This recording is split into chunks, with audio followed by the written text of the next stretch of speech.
करता हूँ। माननीय प्रिया नत्ते, राष्ट्रीय अध्यक्षा भारतीय स्वाभिमानी बालक बालिका संघ नई दिल्ली, आप डायस पर आए और कम से कम वक्त में अपनी बात रखिए। माननीय प्रिया नत्ते। प्रथमतः इन सभी महापुरुषों को मैं प्रिया नत्ते विनम्र अभिवादन करती हूँ। मन चंगा तो कठौती में गंगा कहने वाले, वास्तववाद और विज्ञानवाद बताने वाले संत रविदास जी की जयंती के अवसर पर मैं प्रिया नत्ते उन्हें विनम्र अभिवादन करती हूँ। आज नागपुर नागलोक यहाँ प्रथम राष्ट्रीय अधिवेशन के लिए आप सर्व यहाँ उपस्थित रहे, इसलिए आप सभी का मैं प्रिया नत्ते सहर्ष स्वागत करती हूँ। भारतीय कर्मचारी संघ के राष्ट्रीय अध्यक्ष माननीय डी.आर. रोहल सर, भारतीय स्वाभिमानी संघ के राष्ट्रीय अध्यक्ष माननीय एच.एन. रेगवाल सर और माननीय अभिजीत भगत सर यहाँ उपस्थित हैं और उन्होंने मुझे मेरी बात रखने की संधि दी, इसीलिए मैं उनका आभार व्यक्त करती हूँ। आज का दिन ये महत्वपूर्ण है क्योंकि आज आप सर्वजन यहाँ पर इकट्ठा हुए महापुरुषों के विचार सुनने के लिए, गंभीर विषय पर चर्चा करने के लिए और उस पर अभ्यास करने के लिए। वर्तमान शिक्षा प्रणाली तथा पाठ्यक्रमांक तथा इसका भ्रमणीकरण ये मनुवादी व्यवस्था कर रही है।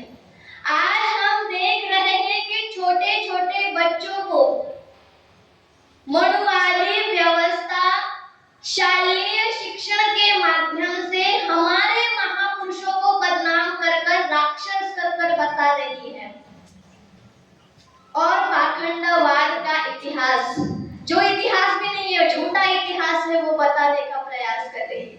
यानी कि बचपन से बाल बालिकाओं का ब्रेन वॉश किया जा रहा है।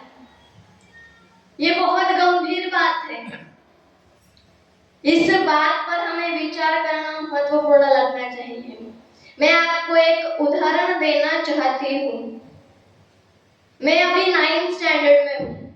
अब तक मेरे पाठ्यक्रमांक में छत्रपति शिवाजी महाराज, सावित्रीबाई फुले, डॉक्टर बाबा साहब अम्बेडकर ये पढ़ाए नहीं गए, पाखंडवाद पढ़ाया गया।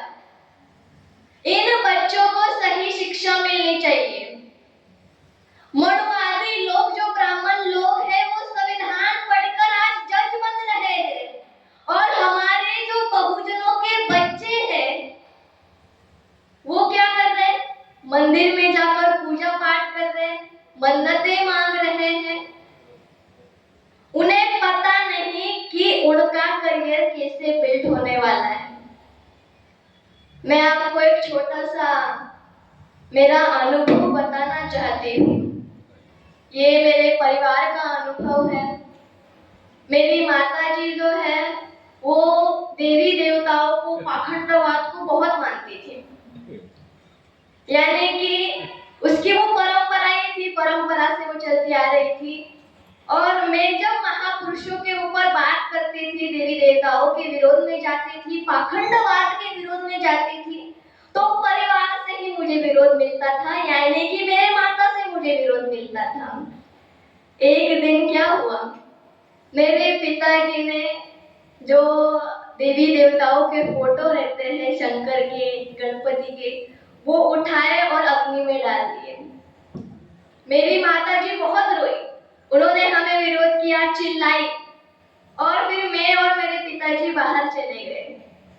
दोपहर को हम घर पे आए। मेरे परिवार का जो वातावरण था वो गंभीर था। कुछ दिनों के बाद मेरे पापा ने मेरी मम्मी को कन्विंस किया कि हमें एक प्रोग्राम को जाना है, उसके बाद हम शॉपिंग को चले जाएंगे। मेरी मम्मा थोड़ी देर के लिए कन्विंस नहीं हुई। बाद में मैंने प्रयास किया, मेरे पिताजी ने प्रयास किया, फिर वो कन्विंस हुई और मेरे पिताजी ने मेरे मम्मा को हड़प सर के अधिवेशन को लेके गए, जो डी.आर. रोहल सर का अधिवेशन था। मेरे पिताजी ने मेरे मम्मी को वचन दिया कि हम सिर्फ अटेंडेंस लगाएंगे, हाजिरी लगाएंगे, बाद में फिर शॉपिंग को चले जाएंगे।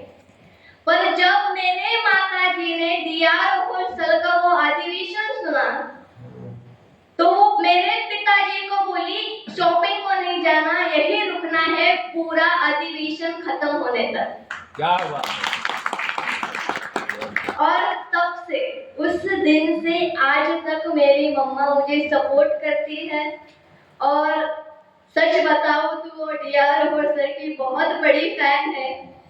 मेरे मम्मा ने मुझे दूर दूर कार्यक्रम को भी भेजा, और वो खुद अभी महापुरुषों की किताबें पढ़ती है और पाखंडवाद का विरोध करती है और महिलाओं को बताती है कि यह पाखंडवाद हमें मानसिक गुलाम बनाता है।